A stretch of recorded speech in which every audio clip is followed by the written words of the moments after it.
application essay. And here, though I think you know me well, here are a couple things about me you may not know. And then you write stuff out, right? And then, like, I work at this nonprofit organization called CCGC, and you can cut and paste this, by the way, from your UC applications. And then you do 2 or 3 things, you put it in there, and then the last paragraph is like, I'm so excited that you're writing for me.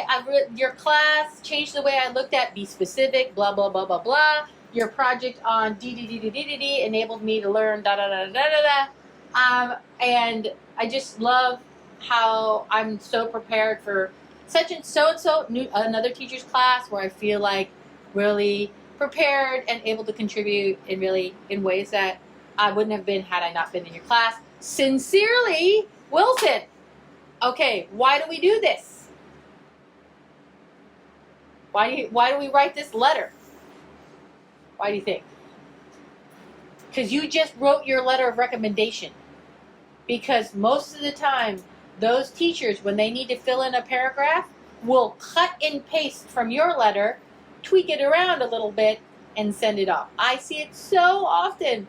Oh, by the way, after you get into a school, you can request to see how your thing was scored and how your letters were scored, and you can see all the letters of rec. You can't see the letters of rec before you apply. So you can go back and you'll see so many times how they cut and paste from these letters. So you basically wrote your letter of rec. So if you do 2 teachers this way, and you write different things in both,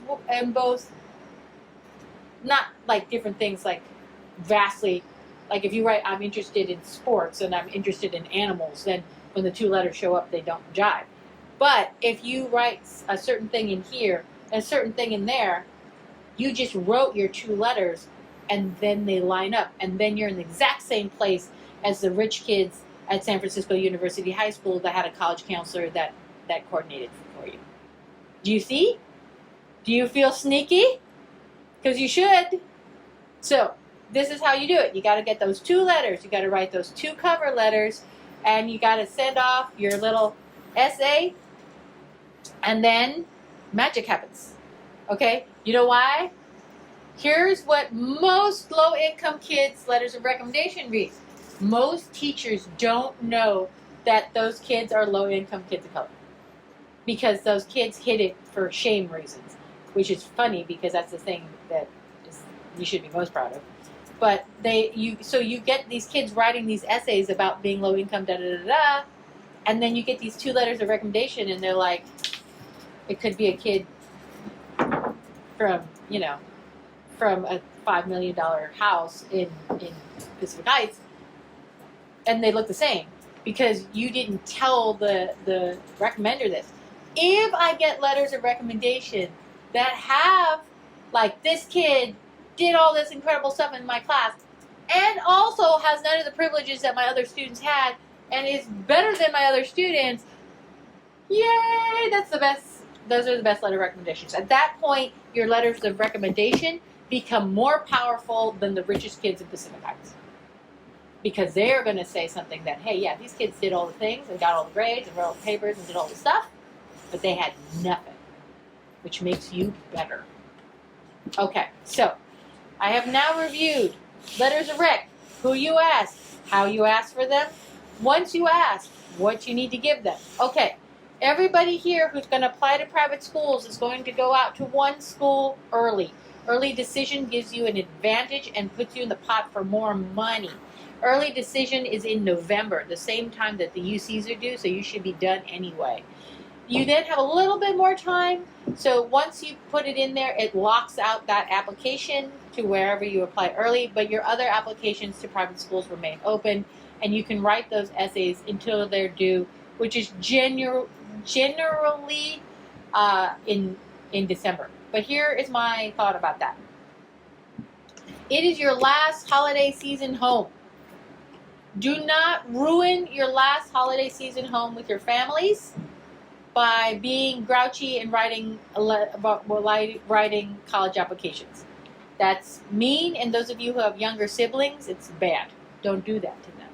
Now, when I say it's your last holiday season home, it will not be, I mean, obviously you'll come home another one, but it is your last holiday season home as a child.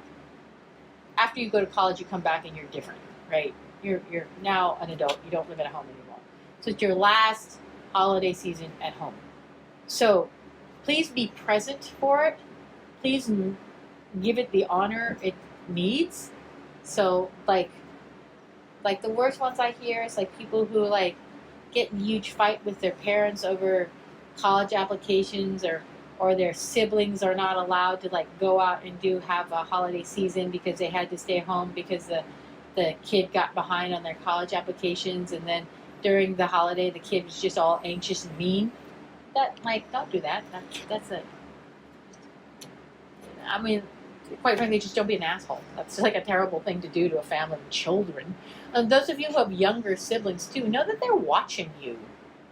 They're seeing how you navigate this space and this time.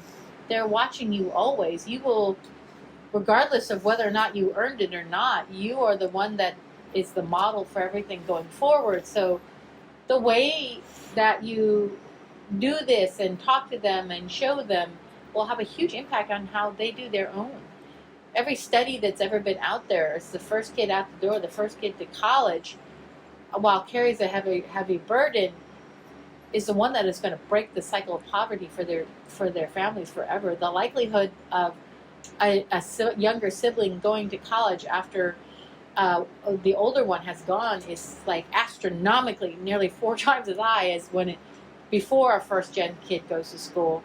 And also, the likelihood of that kid going to a better institution than you is much higher if you do it well, if you model it well, right?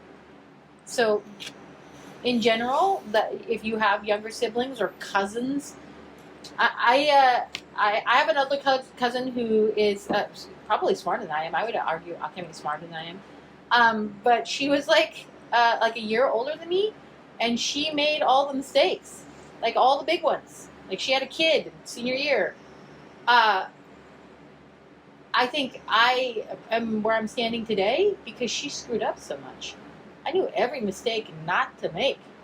She was home with a baby. I went to prom. You know what I mean? She was trying to get her GED in order to graduate to get a job at Nordstrom, and I was getting ready to go to the East Coast for college on a full ride. I mean, there was like. But I don't think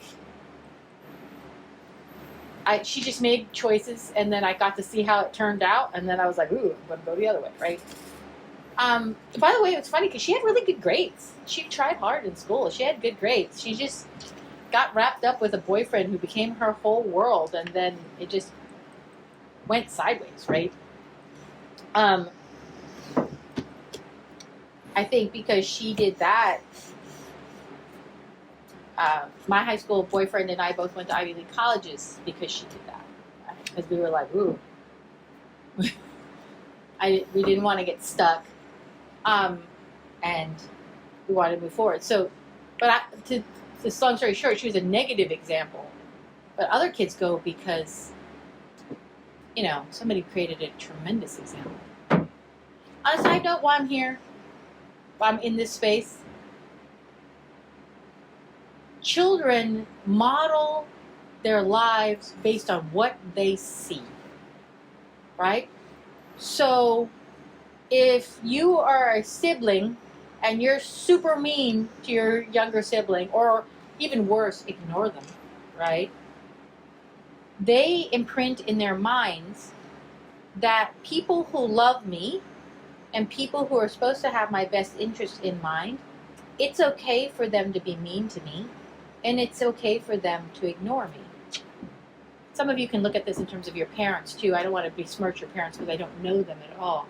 But kids do better when they have parents who sort of are attuned to them, who are less punishing and more nurturing, who care about the internal lives of that kid versus what the kid's outcome is.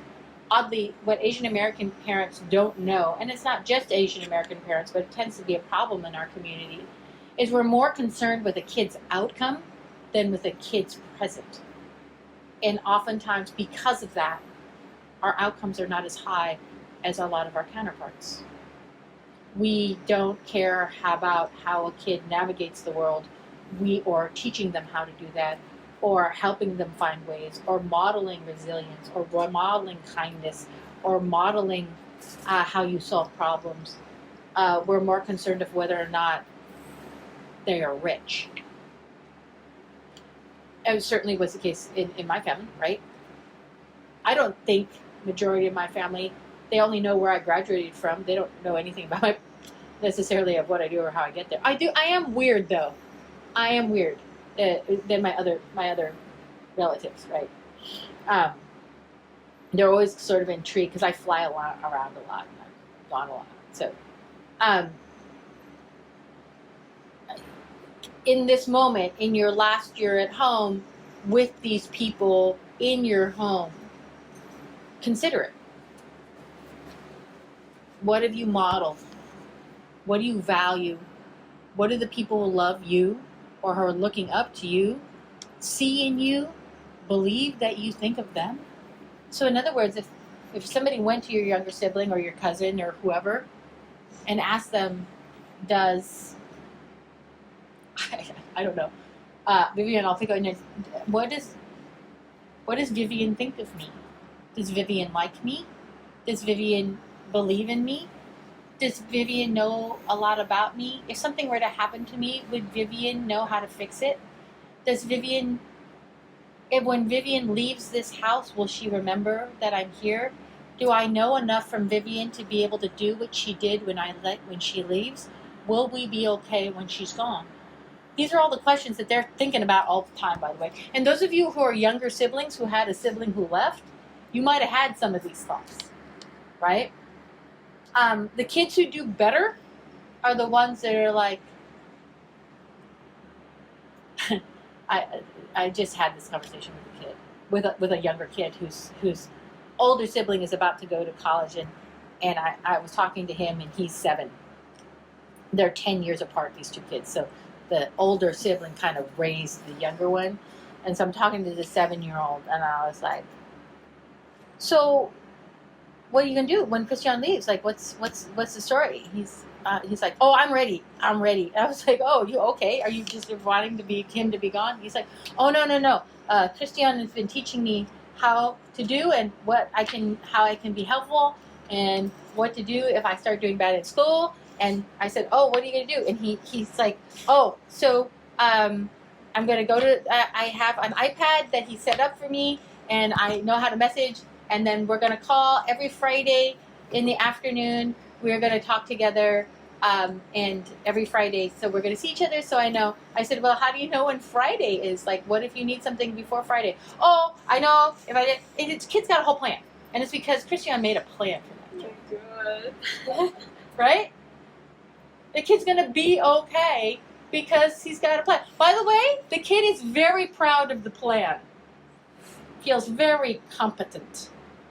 And I asked him, what are you going to miss the most about Christian? And he's like, fruit snacks. I said, fruit snacks?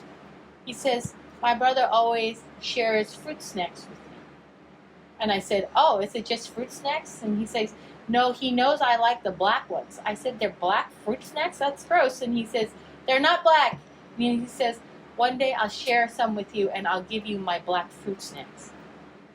What did the Christian model for that child? Right? That kid knows how to connect with another person and knows how to use a tool and knows how to invite somebody in, right? So what did a 17-year-old boy teach to a 7-year-old boy? And then how is that kid going to be different? I also asked, what do you think that Christian is going to do in college? He's like, oh, the kid knew the dorm the kid was living in. The kid had seen a picture of the roommate. The kid is like, he's going to study science, but he's not sure. He's not sure, Sally. I said, I know he's not sure. I said, he's going to study a lot of different things. He's like, yeah. I said, well, what do you think he'll be good at? And he's like, oh, my brother's smart. He'll be good at everything. I said, but what if he's not? Like, what happens if he's not? He's like, oh, he'll ask for help. This kid has been modeled and raised. This kid has never seen their parents leave before this kid gets up and come home after the kid goes to sleep. So the primary caretaker is Christian. And Christian is leaving. But he put the work in, so the kid is okay.